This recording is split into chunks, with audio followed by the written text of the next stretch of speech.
नाशिकमधील एका ठिकाणी एका परिसरामध्ये राहणारी एक विवाहित महिला होती आणि त्या विवाहित महिलेची एक चहाची टपरी त्याच परिसरामध्ये होती. चहाचा व्यवसाय करून ती आपला उदरनिर्वाह सुद्धा करत होती. पण मात्र पहिल्यासारखं तिचं चहाचं हॉटेल चालत नव्हतं, पहिल्यासारखे पैसे येत नव्हते, म्हणून ती महिला मोठ्या प्रमाणात परेशान होती. काय करावं काय नाही हे तिला समजत नव्हतं. कारण की एक संकट गेलं की दुसरं, दुसरं गेलं की तिसरं, काही ना काहीतरी त्या महिलेच्या पाठीमागं लागलेलंच होतं.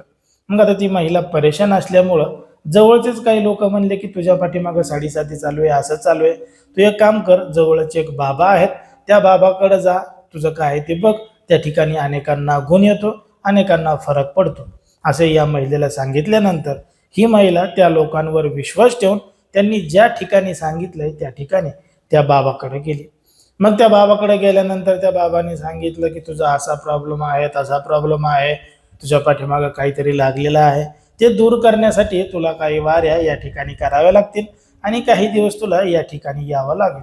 असं म्हणून त्या बाबानं त्या महिलेला गोड गोड बोलून स्वतःच्या जाळ्यामध्ये वडलं आणि जाळ्यामध्ये वडल्यानंतर त्या महिलेसोबत सतत 3 वर्ष नको ते कृत्य केलं.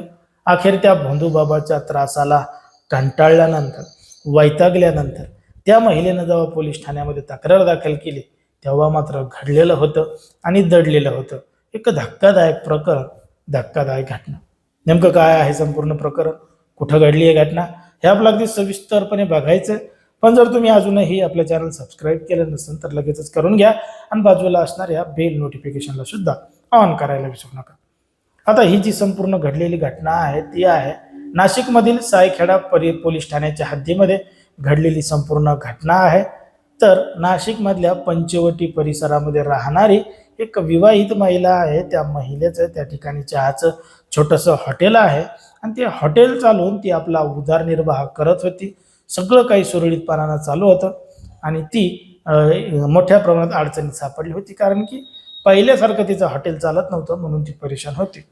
मग अशाच पद्धतीनं तिला काही लोकांनी सांगितलं की तू या बाबाकडे जा, म्हणून ती त्यांचा शोध घेत सायनखेडा पोलीस ठाण्याच्या हद्दीमध्ये असणारं जे बाबा आहे, त्या बाबाचं नाव यवन बाबा आहे, त्या बाबाकडे ही महिला गेली होती. तेव्हा सुरुवातीला त्यानं तिचं बघण्यासाठी, तिच्या पाठीमागे नेमकं काय आहे हे बघण्यासाठी तिच्याकडून 3,000 रुपयाची रक्कम घेतली होती आणि तुझं दुःख संकट काय ते दूर करतो असं त्या महिलेला सांगितलं होतं. काही वाऱ्या कराव्या लागतील, काही चक्रा माराव्या लागतील असं त्यानं तिला सांगितलं. आता त्या महिलेनं सुद्धा त्याच्यावर विश्वास ठेवला, कारण की त्यानं सांगितलंच होतं की असं आहे तसं आहे आणि ते बोलण्यामध्ये एकदम घुमवतात. ही महिला त्याच्यामध्ये घुमली आणि मग ती त्याच्याकडे जात राहिली. त्याच्याकडे जात राहिल्यानंतर त्यानं तिच्यासोबत नको ते कृत्य करण्याचा प्रयत्न केला. जर तिनं विरोध केला तर तिला धमकी द्यायला सुरुवात केली. असं करून त्यानं तिच्यासोबत एक खोटं लग्न सुद्धा केलं आणि लग्न केल्यानंतर तिचा त्रास आणखी द्यायला सुरुवात केली. मागच्या 3 वर्षापासून त्या महिलेचा त्या ठिकाणी छळ होत होता.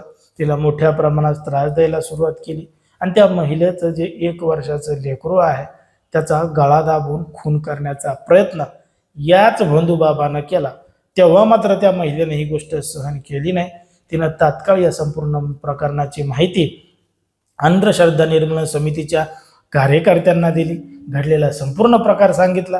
तेव्हा त्या अनिष्टच्या कार्यकर्त्यांनी या महिलेची ठामपणानं त्या ठिकाणी साथ दिली. तिला घेऊन त्या ठिकाणचं SP ऑफिस गाठलं, घडलेलं संपूर्ण प्रकरण सांगितलं आणि ज्या परिसरामध्ये ही संपूर्ण घटना घडली आहे त्या पोलीस ठाण्यामध्ये त्या आरोपीविरोधात रीतसर तक्रार दाखल केली, गुन्हा दाखल केला. पोलिसांनी सुद्धा या संपूर्ण प्रकरणाची गांभीर्यानं दखल घेतली आणि महिलेच्या तक्रारीवरून आरोपी त्या भोंदूबाबाविरोधात रीतसर कारवाई सुरू केली. पण मात्र सध्या भोंदूबाबाचे प्रकार मोठ्या प्रमाणात वाढत आहेत.